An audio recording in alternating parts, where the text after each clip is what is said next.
January is usually the month where movies are left to die, but with Primate, that isn't the case.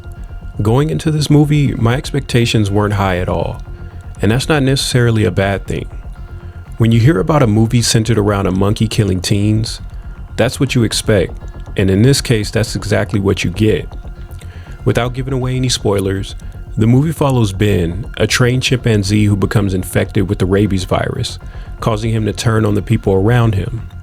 After watching this movie, there were a few things I really appreciated. First, I like that we only follow a small cast of characters. In a movie where the main draw is a killer monkey, the human characters naturally become secondary, and that's fine. The film doesn't pretend otherwise.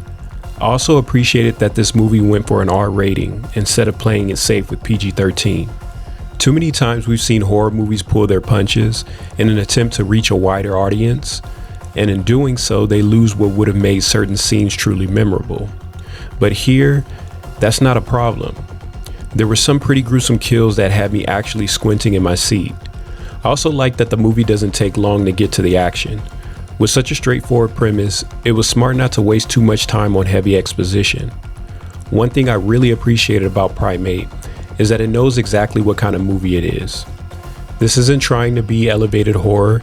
It's not trying to be some deep philosophical think piece. It's just a creature feature with a ridiculous premise, and it has no problem leaning into that. There's a self-awareness here that really helps. The movie understands that a killer chimpanzee is already absurd, so instead of fighting that, it embraces it. At times it feels tense, at times it feels brutal, and at other times it feels almost playful in how outrageous it gets. It really felt like the kind of movie you throw on with friends late at night, not because it's perfect, but because it's just entertaining. And honestly, I think that's exactly what it needed to be. However, where the movie starts to stumble is in its emotional setup, specifically Ben's backstory. This is a minor spoiler. It's mentioned that Ben was trained by the mother of one of the main characters when he was young. The movie tries to make us sympathize with him early on, but it doesn't quite land. What would have helped is spending 15 to 20 minutes actually showing that relationship. Let us see Ben grow up with the family. Let us understand that emotional bond. Because without that, some of the film's attempts at emotional weight feel a little rushed. Now, yes, you might notice that at times it's very obvious that this is a person in a chimpanzee costume. But between the intense moments and the satirical tone, it becomes easier to ignore. You just kind of accept it. Director Johannes Roberts hasn't exactly had massive horror hits. He did the 47 Meters Down movies, The Strangers Pray at Night, and Screen Gems' Resident Evil reboot attempt. But honestly, Primate might end up being one of the most memorable entries in his filmography. Now, this definitely isn't going to be for everyone. If you're someone who needs deeper character studies, complex symbolism, and slow burn storytelling, this probably won't be your thing.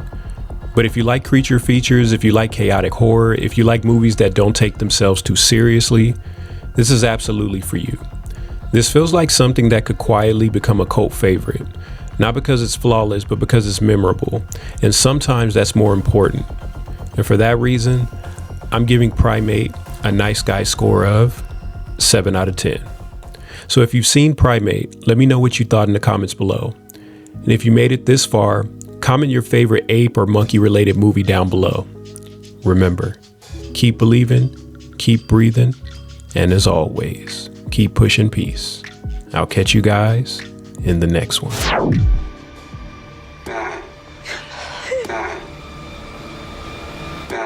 It's not Ben anymore. Evil, evil monkey! Evil!